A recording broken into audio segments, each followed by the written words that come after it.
placement. It should slot straight in.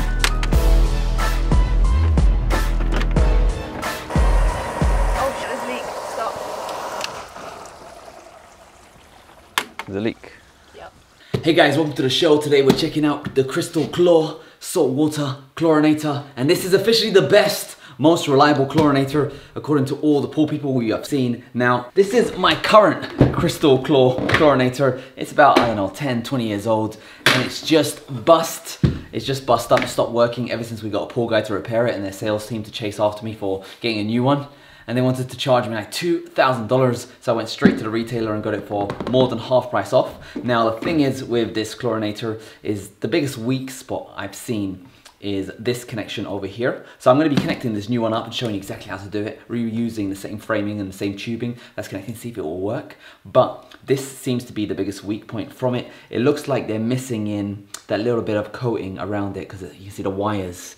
It's becoming exposed. It's not really that good of a job. I'll see if the latest one has improved in that department. And also, we did upgrade our saltwater chlorinator. This unit, it's the RP2000, and that one works with pool sizes. It says it in the box, but pretty much our one was needing a bit more oomph. So we got the RP3000. I want to see if it will work with the existing plumbing we have. You can just slot it in and enjoy the show. How are you feeling about this one? I am so excited because I want to dip into the pool, and so far we've been battling with algae. You guys can check out the video in the comments and link description below. And I'm excited because this guy is going to get the chlorine back in our pool so we can go swimming again. And what is the deal with chlorine? A lot of people don't like chlorine. Anyway, we'll get to it. First up, let's unwrap this box, yeah? Now, before getting this chlorinator, I was going through every single chlorinator in the business, and they have some new ones with like AI and all this kind of like digital electronics. And the thing is with those ones, the repair people, what they told me is those guys seem to break down within 4 years because of all the electronics and all the LCD displays, and the AI doesn't actually work too good. You know what I like about this is that it's wrapped up and it's brand new. Yeah. It's brand new. You're not getting someone else's dirty mitts on it. Now, one thing I'll say, there is a few models of the Crystal Chlor. This one is the RPEC, and what that means is it automatically switches polarization to ensure that you shouldn't have to clean this cell every now and then. You still have to clean it, and be careful when cleaning it. Dip it into the liquid. We'll show you how to do that when we get around to it. But when we had a pool guy come over, he just literally just smashed it up. And then we had their sales team trying to get us money. So let's see if we can do it ourselves. Because we actually spoke to the manufacturer and we were like, hey, can we come and check out your store? They said, no, it's not open to public, but here's our official distributor. So that's why I went to the official distributor, and they were a lot cheaper than, say, your average pool shop. So definitely, if you're in an area, go to your manufacturer and ask them which one is the distributor. But you can get even cheaper online. I've seen some guys that were selling it $100 or so cheaper. We just wanted it on a day so we can unbox it with you guys and show you exactly what's going on. Now, one thing to note, I did also go to other pool shops, and they said they don't actually like the Crystal Chlor anymore because they use Chinese components. They don't make it in Australia anymore. So just know about that if you're into that sort of situation. Gosh. It does come with a manual though, so check that out. I don't think so. Now, this is what I'm most excited about. This is the cell. So the cell alone was pretty much half the price of this whole unit.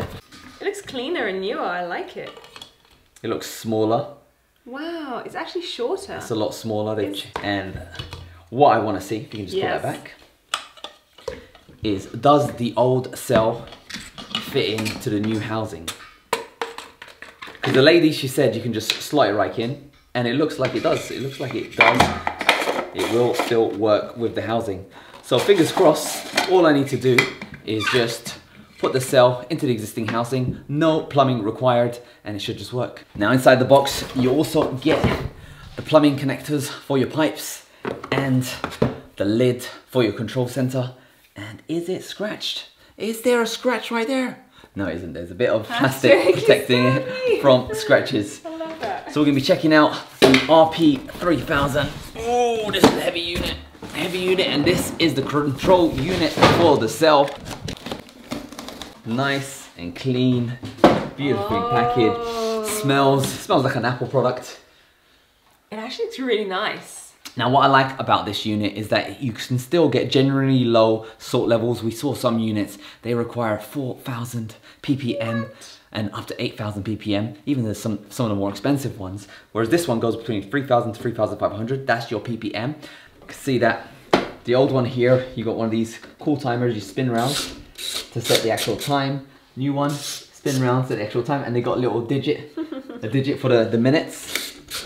Still got on off over here. This is the cleaning function.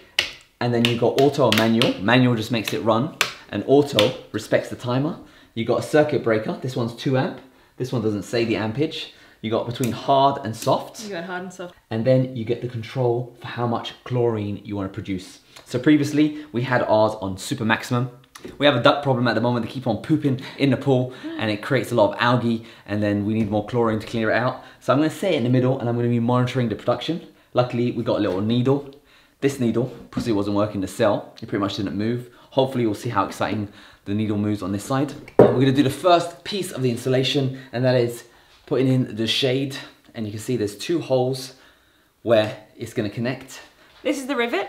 You keep it attached like so. You place it in between the holes, so in the acrylics through there and through the other side. And once it's in place, you simply just push it and it clicks into place. And watch this area over here and it opens up. There you go. Done. And your acrylic is nice and sturdy. All right, now that we've installed the faceplate for this unit, the next thing we'll be doing is the actual wiring of the cell to the controller. So you take this bit of rubber out and you'll notice that there's 3 different screws. 3 different screws. And you just get a screwdriver, you unscrew. And the cell has 3 different colored connectors. You got red, you got white, and you got black. And you got the colors right there. So the black one would go here, and you screw it back on top. Just like that. But before we do any screwing around, I'm just gonna be placing this on the wall, making sure it's secured, and making sure that the cell goes into our existing housing. So let's come on to the pool. So this is my current pool equipment. This guy's the filter. This is where the old chlorinator would sit. Here, the cell connected to the unit over here. As you can see, we've already got 4 holes, so it looks like we had 2 chlorinators in our history of this household. And over there is the pump for the pool that shoves all the water around.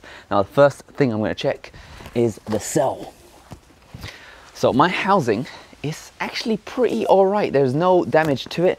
There is what looks to be a crack there, but it's actually a bit of glue, so that's all right. And size-wise, the housing seems to be exactly the same.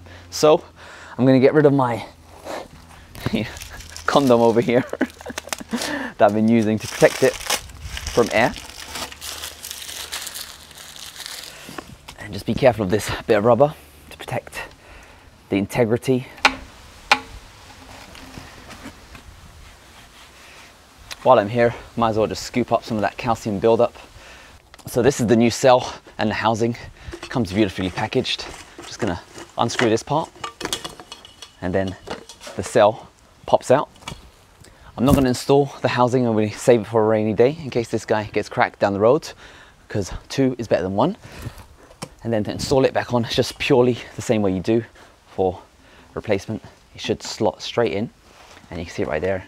No gaps whatsoever. And I'll just put the lid back on.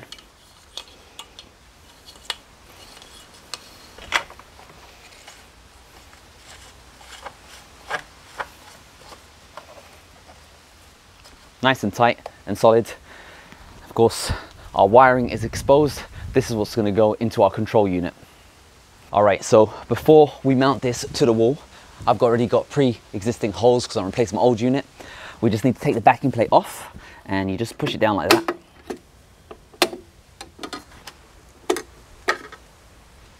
And this is where the chlorinator is going to be hung. So as you can see, I've already got holes right here. Otherwise you need a 7mm drill bit and a drill. So I'm just going to rehang it on the wall. Let's just get rid of the wires.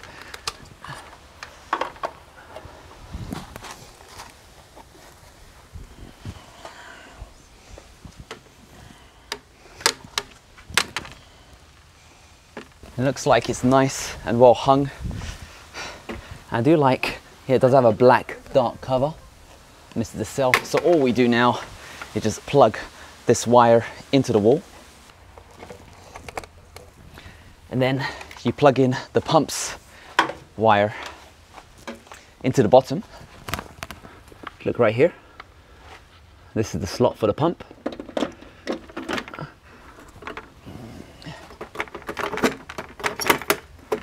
And finally, we need to wire up the cell to the electricity. So before doing that, of course, I'm just gonna make sure the power is off, and it is. So I wanna make this nice and fancy and clean. So I'm gonna go around the back here, and it goes in those holes over there. So previously, my wiring was set up so it flows around the filter like here and comes in through this side. And I don't know why they did that, because as you can see, I got a tap right here and it causes a lot of friction. So what I'm going to do is I'm going to go around the other side and just cut in via this way. So I've already got the screws just loosened up, and you just pretty much just slot in. Now slot in white. And interestingly enough, as you can see, the wiring here, they do have that cover, the plastic covering to protect it from bends. So they have improved it over the years, unlike my old one.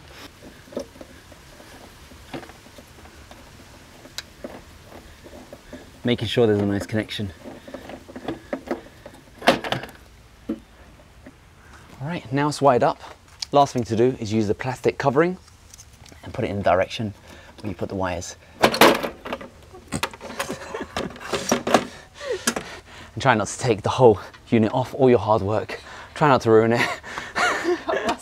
Put it over the water so if there's any leaks, it causes issues. That's it. Turn it on. And I'm just going to set it to manual. And the pump should come on right now. Right now, I'll sell this off. Oh shit, there's a leak.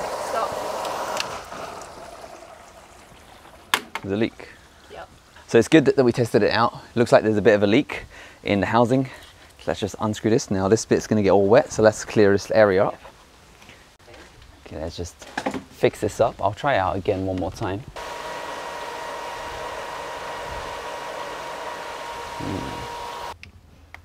Maybe it just wasn't fully plugged in.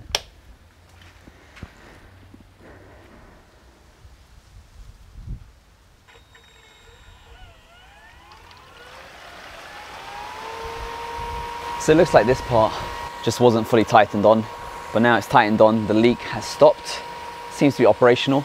Let's go look at the figures.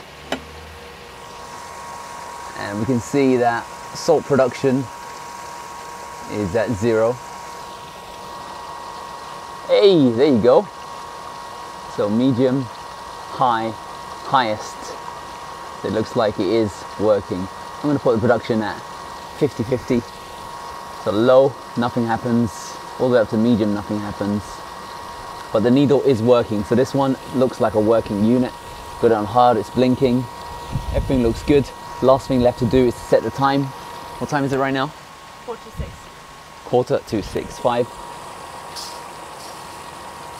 So to set the timer, all you do is spin this around until you get the right time, and you see the arrow here is what you want to set the time to. So right now I'm set to almost 6 o'clock, and you can precisely see the time here because it says 5:49 over there. So I'll give it power right now, and it's set on auto, and the pins are actually on. So it should actually turn on for my situation because it is within the guideline settings. So I'm at 17, almost 18, almost 6 p.m. You can see that from the clock here. And these are the pins to turn it on. Now, if I want to turn it on, just say, for example, at midnight, I'll go to 24 and I'll turn the pins up. And that will mean it's going to run at midnight until 1 a.m. Obviously, I don't want to do that, so I'm going to turn that back off. Next up, you have these 3 adjustments over here, this white dot. When you push it up, it means that it will be permanently turned on, and when you push it down, it will be permanently turned off. So this is actually your off switch for the system. But when you put it in the middle, it's a bit tricky, bit fiddly to use. You can see why people want the digital ones. So I've set up my time right there. I've put it in auto mode. I put the cell turned on, and I've set the timer to auto. If you want to turn the whole system off, you push it down. If you want to keep it running all the time, you push it up. Or you can just use manual. It's a bit complicated. It's a bit complicated to use, but once you get your head around it, don't touch it. Finally, just look at your production level. So right now it's producing about 50% of chlorine from the salt according to the meter, and I've put it around 75% in the analog dial. So I'm going to keep it around there. I want to see 50%, and I'll let it run on auto, and then I'll go ahead and test the pool. But that's it. System seems to be all working, pump's working, no more leaks, and if we look carefully we should see some bubbles of chlorine being produced. I can already smell it, to be honest. So just come to inspect the pool and you can see that it looks rather frothy. I think the chlorinator is working. I actually even smell the chlorine as well, but take a look over there. That is where one of the jet spars is coming out, and you can see all the bubbles starting to form. That is the chlorine coming through. I have to say, I have never seen this in this pool before, so I think we've finally got a chlorinator that works, and you can certainly see the bubbles on the surface. So hopefully all of that muck is going to go really soon, and we're going to have a pristine blue pool in no time. You can smell it.